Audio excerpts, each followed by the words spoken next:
Hello and welcome to Honest Faith Conversations. As always, I am your co-host, Miguel Covarrubias. And I am Kathy Covarrubias. And today let's talk about a supernatural god, otherwise known as Chuck. So this week we are going to be doing something a little different, and I think that we wanted to do something to kind of follow up what we had done last week with Guardians of the Galaxy, and we just wanted to go in kind of with a different idea for this one. And so what we're going to do today is we're actually going to be taking a topic from a television series, Supernatural, and we are going to be talking about that in terms of faith a little bit. And so we're not going to be really reviewing or summarizing an entire season. Because spans many seasons. Yes. And so we're taking the topic of God from Supernatural and kind of translating it into modern vernacular and modern faith. And the thing is that I want to stick with on this is really, there are two episodes in season 11 and season 11. And so we'll talk about those coming up here in just a minute. But it's really kind of spans throughout the entire universe of the show Supernatural. Yeah. So we're going to kind of get a sense of that before we go on with this topic. So, let's go ahead and get started. So we're going to talk about God. Surprise!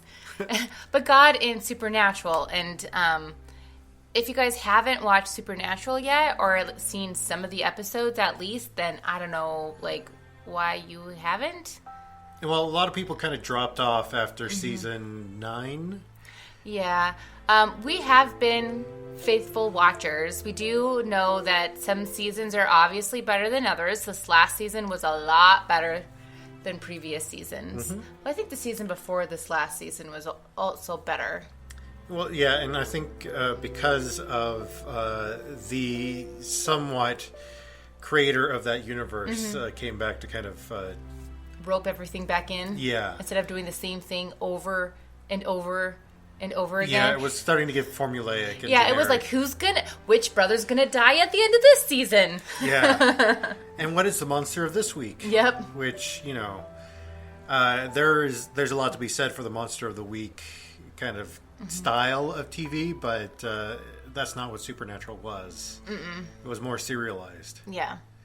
Yeah. So, we're talking about God, and so I want to go back to one of the ideas that we had last week. We brought up the concept of people viewing God as this parent figure and kind of confusing God with their earthly family, familiar relationships. And I think that, like in all art, the supernatural universe takes a lot from our own universe. And so I see a lot of people in this universe kind of still treating God the same way that they treat God in this universe. Yes, yeah. There's still churches, when they don't encounter too many of them, but when they do encounter churches, it's your stereotypical church. It's nothing too out there or outrageous. It would be like any other small town church that you would walk into.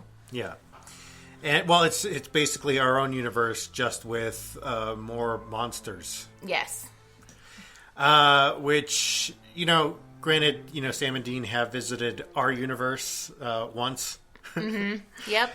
And they even referenced that in the season finale in this last season, in season 12. Yep. So. Going into different universes. Yep. So the big question of does God exist in the supernatural universe? We apologize. Our dog is coming up the stairs trying to figure out what we're doing here. But clearly at this point in time, if you've watched all of the seasons, spoiler alert, God does exist. Yeah. But for a long time, for most of the run of the show, he was always a big question. It was clearly there's demons, clearly there's monsters, but there obviously isn't a God. Yeah, there's a devil. There is the angels constantly talk about their father, who they don't know if know if God exists because God has been absent for such a long time. Well, they know he existed the angels know he existed at one point in time because a lot of them, well, not a lot, a few of them were around and like actually knew him. Yeah. But for some reason he just up and left, and they don't know why. So they've been kind of like trying to keep heaven organized, and as you know, a couple of seasons ago it got out of hand. But anyway, we're not going to talk about that. We're just going to focus on God. And really what I wanted to focus on were 2 episodes in season 10 or 11, whichever was last season, were the episodes Don't Call Me Shirley and Don't Call Me Shirley and We Happy Few. Really, it's just kind of the conversations that both Metatron and Dean have with Chuck, with God, and in these episodes. And really, I think it kind of boils down to kind of those conversations with the divine parent, is trying to figure out, these concepts from our universe and trying to place them upon the divine figure in this universe, in the supernatural universe. Yeah. And just as a reminder, for those of you who have bad memories like I do, so Chuck was the writer of the Supernatural series in the Supernatural universe. So at one point in time, Sam and Dean realized that like their stories have been made into a book. And so they check it out, and this guy was just, essentially just writing other stories. At first, we thought he was a prophet. Most people did, because he was essentially telling the future. Yeah. In some cases, but then he's not in the series anymore, and then he comes back, and it turns out he's God. Yeah. Because he shows up again and then disappears, and it gets a little complicated. But one of the big things about Chuck, which people found amusing, was that Chuck was bisexual in the show. And so, it's like, hey, God's bisexual. Yay. But God does not have gender. No, so, God does not have a gender. So God is bisexual because God is multi-gendered, anyway. All gendered? All gendered. Instead of just a he, as he is in this show. So one of the big moments that Metatron has with God is just kind of when he lays it all out there, is after they go back and forth with God's autobiography that he's been writing. We apologize for our dog who is just noisy. Goof right now for some reason. Well, so God gives Metatron his autobiography and says it is done, but it's missing something. Like, what is it missing? And Metatron's like, well, one, your sister, which is essentially the they're yin and yang, like they're darkness and light. Yeah, darkness and light. And God's like, well, I don't want to talk about her. Like, just flat out like, nope, I'm not going to put her in there. Yeah, and it's after he gets real with them and all this, but God kind of comes back at him and puts him down a little bit, and it's like, you were just the closest angel to the door. That's the only reason I chose you. And he kind of lays into him is that all the angels were stupid, and all this other stuff that he goes on about. And then Metatron kind of gives into that idea at the end there, and he says, yeah, even if I was the closest angel to the door, you chose me. I was the one that you chose. And it means that you did care just a little bit. Yeah. And because if he didn't care, he could have just like gotten rid of him and chose another angel. You know what I mean? Yeah.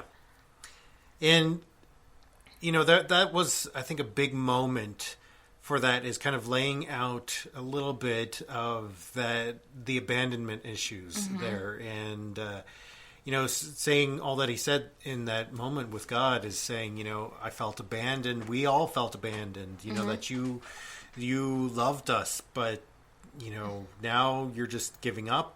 And, he's calling God a coward a few times. Yeah, because he just up and left. And Metatron even was like, so I tried to take your place. You were gone. We needed a God. I tried to take your place. I failed miserably, obviously.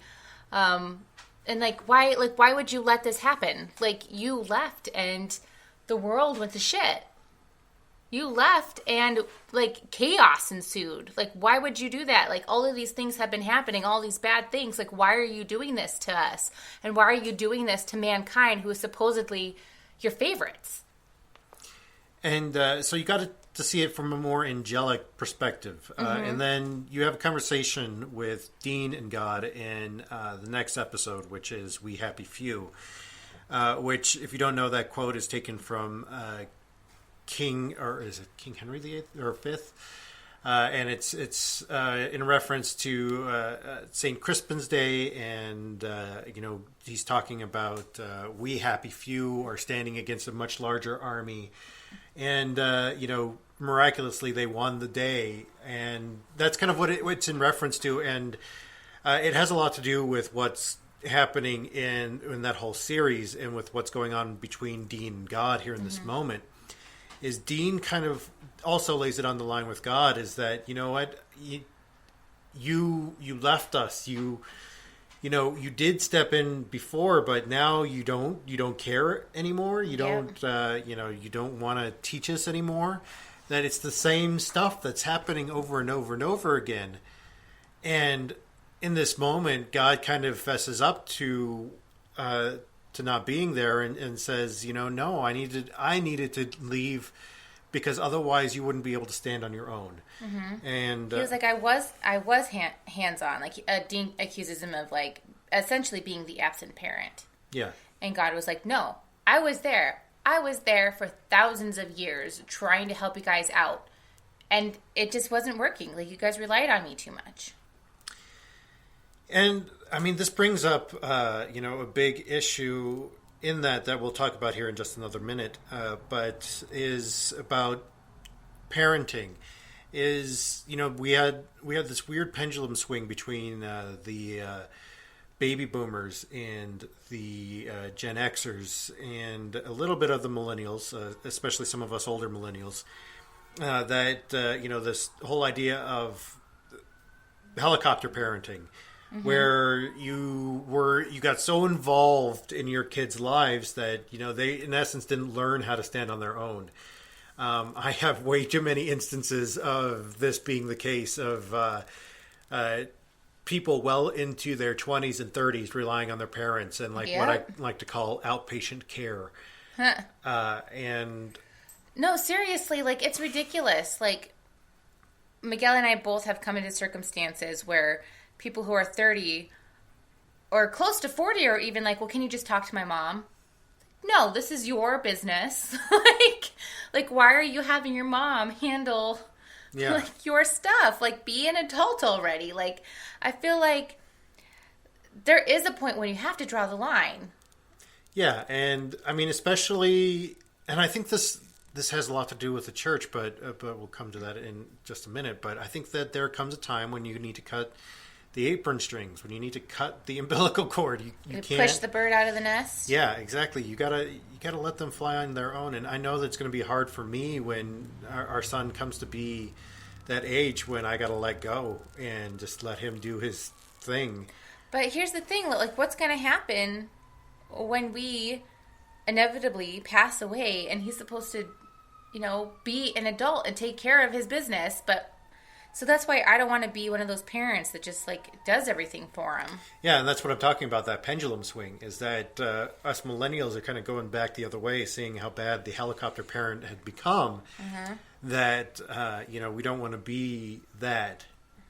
And so it's really trying to learn from our grandparents and what happened, with our grandparents and our parents, and trying to do better, trying to shift so that the pendulum doesn't swing all the way to the other end where it was before. So where do we go from here? How does this impact our own world? I'd say it has a lot to do with our own world, especially with the two big questions that come from this. Is the first one is, does God exist? And in our world, we don't have God stepping in to stop a supernatural evil that is his counter Yeah. force, which I really don't think that there is a counter force, but I think I wanted to just ask this question of us, and it's time for us to get real about it. Does God exist? Why I'm asking you first is, does God exist? Aw, you're such a gentleman. Okay, so I do feel that God exists. I just don't think that that being is what we think of in terms of God. Okay. How so? Like, to me, God isn't like this being that just stands over us and watches us live our lives and interferes when it's convenient for him or her.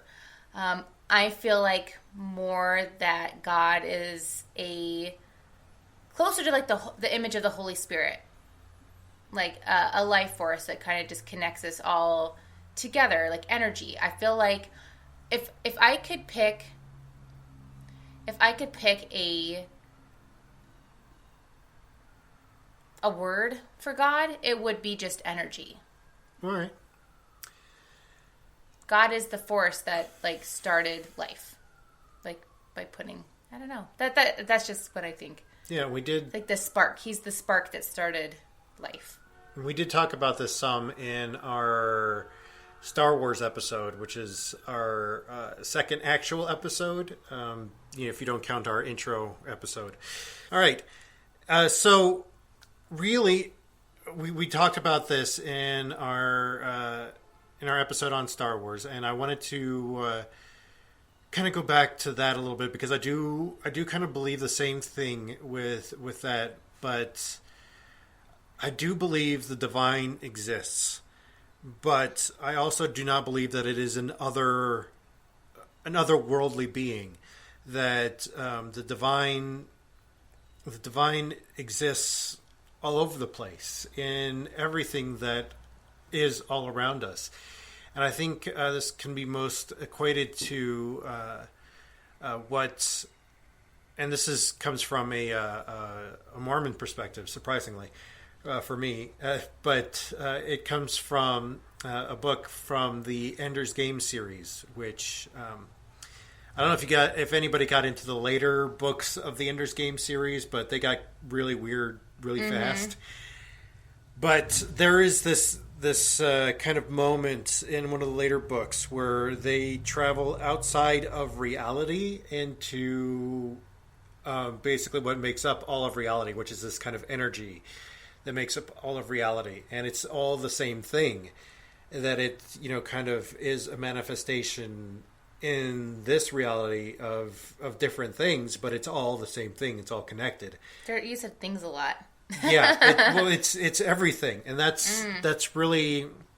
I had a youth a few years ago that asked me, "What if we are all just, we're not really, like reality doesn't exist like we think of it, that we are all manifestations of God's imagination, that we are all just figments in God's imagination, that we all exist in the mother brain, as it were." Of God, of it, that we are it, that everything that we are and exist in reality itself is part of God. And that has been rattling around in my brain for years because I can't put it aside, because that's how I begin to see the world. And I think that ultimately when you start to see everything and as a manifestation of God, it really kind of reorganizes how you think about things, about how the environment, about other people, about the person walking down the street, or people who you just hear about on the news, that they too are part of this divine being, and it causes you to want to treat it better, to really want to respect the world and everything better, because if it is a part of that divine, then it's really how you treat the divine when you treat it some way. Mm-hmm. And I think this has a lot to do with what Jesus talked about in scriptures, with the Buddha, what Buddha talked about, some of what Muhammad talked about in Islam, and just a lot of the faith masters really talked about kind of viewing the world in such a way that God has created everything, and that God loves God's creation, and why shouldn't we treat God's creation like we would treat God? Mm-hmm. And so I think that really has kind of taken a lot of my thought process for a long time. Is does God exist? And I would say yes, but not in the way that we think God exists. That we are all connected to each other. We're all connected to the world around us, to the universe around us, because God is a part of us. Yeah. That the divine is. Well, and that's why I like to think of God as like an energy force, because like energy is everywhere. Energy is continuing. Energy goes from one thing to the next. Like that's how we get, like energy in plants when we eat it. Yeah. Well, when we eat it converts into our own energy that we can use, and then when we die, we'll also become energy for other like animals and fungus and bugs, who then become energy. So like I don't know. I just like to. We're all interconnected, and like the Lion King. Well, and this is something that we want to put out to you listeners as well. Is this is going to a bit of that other format here? Is we're asking you the question: does God exist? And if you could send us your audio snippets, or if you want to just kind of send us a tweet or an email or something about why you believe that God exists. Would love to hear your answers and your feedback on that. And we may come back to it in another later episode. Yeah. So the next question that we want to put out there, and I'm going to ask you here first, is fine. Has God abandoned us? So I would like to bring up first that in Supernatural, God didn't really abandon them. Like, he was still living among us. He never actually did leave. He just chose not to enact his power upon us. So I don't think necessarily that's abandoning. Well, and you kind of have, in Christian mythos, and this is what a lot of people believe, is that as soon as Jesus came around, and Jesus kind of was God in the Christian mythology, is that when God came into the earth, that God lived among us, and then when Jesus kind of ascended and did that thing, that God sent the Holy Spirit to be among us, to live among us, and to be with us and live in us, which is another image of God, of the divine living within us. Is that God did kind of abandon us at that point? Is an absentee parent, where God kind of took a step back from intervening, because we had the Holy Spirit now. Yeah, I was about to say, like, I like that idea about why he abandoned us. Like he I wouldn't say necessarily he abandoned us. I would have said that he gave us the tools that we needed in order to be better people, in order to live good lives. And he said, okay, here's this tool. Everybody has the Holy Spirit. Everybody has a little divine in themselves, because everybody has the Holy Spirit. So treat them like you would treat me. All right.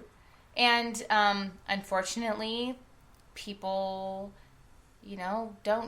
don't see it. I mean, we were given the tool. We were given this idea that everybody is supposed to be, we're supposed to treat everybody like with respect and with love and with kindness, and it's their choice not to, because they choose not to see the goodness in people.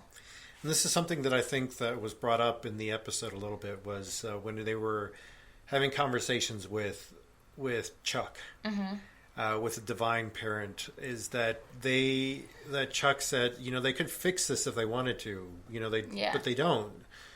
And I think but you saw that Chuck had faith in us to be able to do that, to fix these things. And, in those episodes, it was kind of trying to convince God to take on God's sister. But I think that in our own world, it is kind of battling a darkness. It's battling the darkness of hate and fear and of mistrust and, just dehumanizing and delegitimizing the world. And so I think that, has God abandoned us is a difficult question, because for me, in a lot of ways, I want to say yes. And this is where I'm just going to take a minute, because I have to kind of put this out there, and it's time for me to get real a little bit. Is that I feel like Metatron, when I was in ministry, was that I felt like I was chosen. That I was chosen to be God's messenger. That I was chosen to bring about, this good news for young people, for teenagers, for people when they're at their most vulnerable. And, teenagers are when we're at our most vulnerable. And for me, I saw it as a divine calling, as a supreme calling in my life. And I was told over and over again, no, no, no. And finally, this last time that, I had come up against that no in ministry, was kind of the last straw for me, was saying that, I can't do this anymore. I can't set myself up again with this. I can't be a part of this church. And I felt like God abandoned me. Like I was chosen, but God left. That, God said, okay, you can take care of it. And nobody listened to me. Is that, hey, I was chosen, but, you guys aren't going to, help me because, I was chosen. And there's so much, I know, putting myself in that, and I know that I'm blaming God and I'm blaming the divine for things that human beings did. I'm blaming the divine for what the church did to me, and I know that. But there's that big part of me that wants to say that God abandoned me, that God just said, no, I don't want you, not you. We need somebody else here. We need somebody else to do this job. And I mean, that I think that's what kills me the most, is thinking that way. And I know that it's false, and I know that it is, something that is, it's not really true, but it's still something that I deal with on a daily basis, and here in this transition into being a non-minister, but as my therapist puts it, she says that I'm still called to be a minister. It's just not in the same way that I was doing it before. So, I mean, that with that question, has God abandoned us? I would say I don't think so, but I don't know for sure. Mm-hmm. And I think that ultimately, that brings into my point from does God exist, brings us to our next question, which is, are we connected to God? Well, obviously with my, viewpoint of God, with him or her being more of a energy source and life-giving, and I feel like then, yeah, I mean, if what I feel to be God is real, then yeah, I feel like in a way that we are connected. But I also do think that, again, in this world, like in Supernatural, like God gave us the tools, and it's up to us now. Like, we are adults. Like, we're no longer the children that he has to lead. Like, we are all adults now, and we need to make sure that we take care of the earth and take care of each other, because the earth is a gift to us, and we are a gift to each other. So we need to be better. We need to be better people, because, we are still kind of connected with God. I'd agree. And I say it's also extremely hard to do that. Mm-hmm. It will extremely hard to see that connection, especially when people treat each other and the environment and the world with such disdain. Mm-hmm. With what's going on with the bombings and with what happened in Portland too last week, but those to me are examples of like how things can go wrong. Like, they are clearly not seeing God in other people, which is why they acted that way. But then I also see the stories of, people coming up to bat, telling them that this is wrong, helping the people who are in distress, and even, losing their lives because they knew that they needed to step up to evil, essentially, and tell them that, no, this is not right. Yeah. And that still gives me a little bit of hope, because I know that us as a human race, we're not completely lost, because there's still people out there who have hope, who see justice and know that they can be warriors of justice. We apologize. Our studio does have the windows open because it is a warm day here. So, we're editing out one siren noise, but I don't think we can on this one because we were talking over it. But no, that's all right. Yeah, I think that it does hurt me when people treat each other like they do. And I mean, seeing those things, and I have a friend on Facebook who, I know him. I love this man. I know that he is struggling with a lot of the same kind of concepts that I am, and he has in the past. But luckily there were people who came to his aid in the past, and so he's kind of sided with those who came to his aid, which is just completely a fine thing. But I think that what he has said, and especially because of things that have happened, like the murdering of the Coptic Christians in Egypt, is that he tends to see those who committed those acts as no longer being connected to the divine, which I think is very easy to do. It's very easy to kind of say that something is inhuman or is subhuman because they did something. To me, that's a cop-out. Yeah. In all honesty. To me, that's like, I just don't even want to try. I don't even want to try to, figure out why they feel this way. I don't want to figure out why, like, what happened in the system that caused them to feel this way. Instead of, like, because if you want to fix the problem, you don't get rid of the people. You try to figure out what caused them to act that way and fix that problem. Exactly. And I think that's what, one of the biggest problems with our military actions is that we go after the people.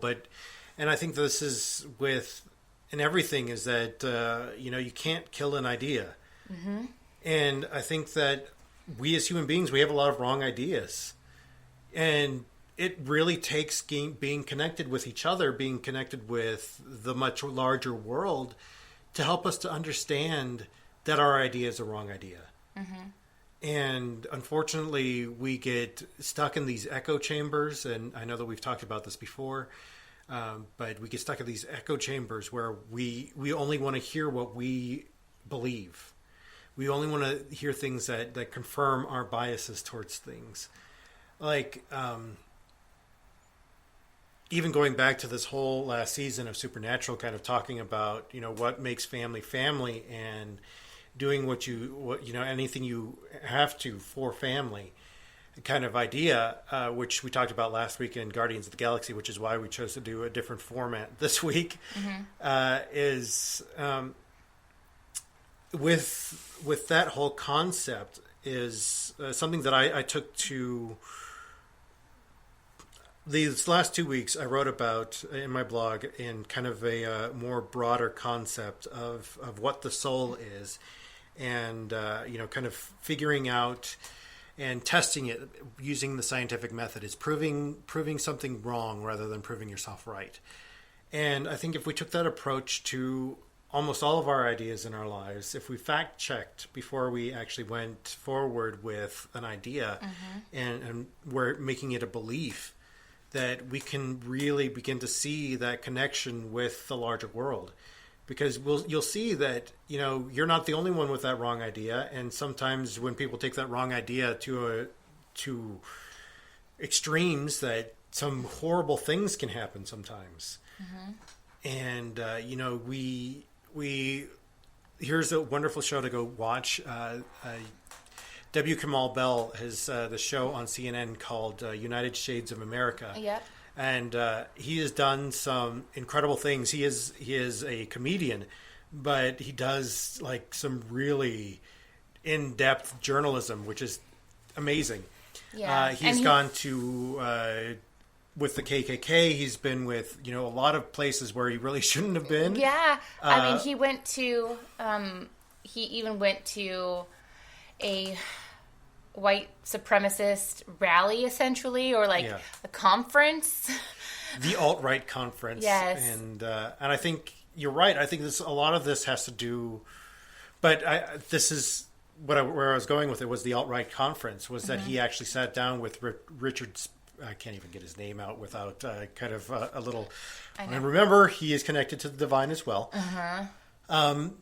That he sat down with this man, and you can just tell that this was not, like, he has had some really bad ideas, and they're so entrenched. And I think this has a lot to do with this idea of this parentage is when you let your child off into the world a little bit, is when you let them stand on their own, they really begin to gather their own tools to be able to work out their own ideas, to work out how to fit into society, how to fit into the outside world without just relying on their parents. And I think it has to do with a lot of us. And I think this is what we all do, is that we move from one crutch to another. And some people see God and religion as a crutch, and some people use God as a crutch, and those people are, it's really sad when they become entrenched in those ideas of God and these ideas of religion, that they take it to an extreme. And if you don't believe me about Christianity, I've got a few examples for you. I mean, the Crusades, for one, the Spanish Inquisition. I mean, they killed off a lot of my ancestors. I say that because my grandmother was pretty much a full-blooded Aztec Indian or Native American. Is that I guess I can use that word because you can use whatever you want. That's you. Yeah, I mean, it's confirmed because we did the family genealogy thing. Like, she was like, yeah, she was, or at least there was just a small part of her that wasn't. That was kind of the Eastern European heritage or Western European heritage with the Spanish there, but it was a very small part.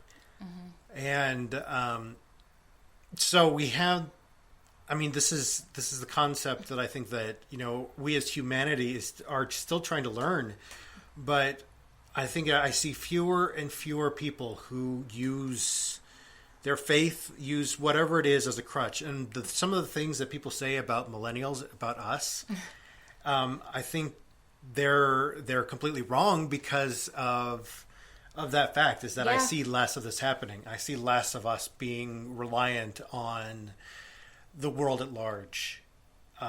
Instead we tend to think for ourselves. We tend to try to, treat others like, we want to be treated. That the golden rule is really essential to us.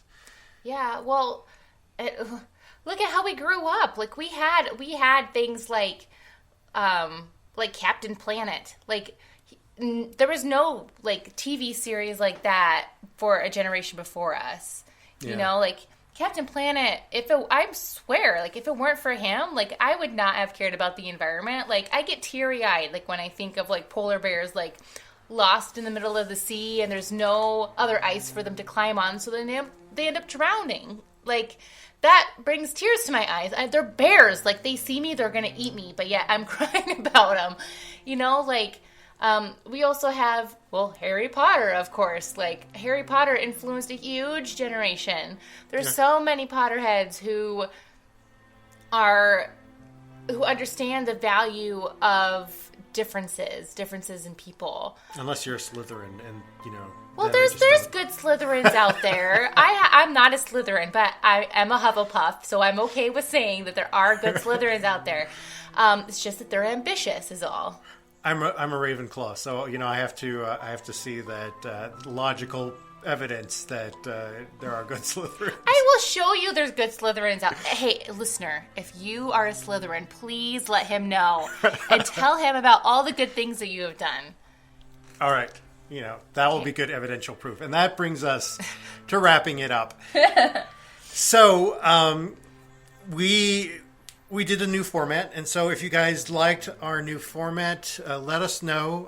Let us know how we can keep doing this, because you know it was a little bit more difficult to kind of wrap my head around, because I am, like I said, a Ravenclaw, around doing it this way. But I think it did flow a little bit better. So we want to hear from you listeners. If you enjoyed this a little bit better, tell us so that we can keep doing it, so we can try it again and we can refine it.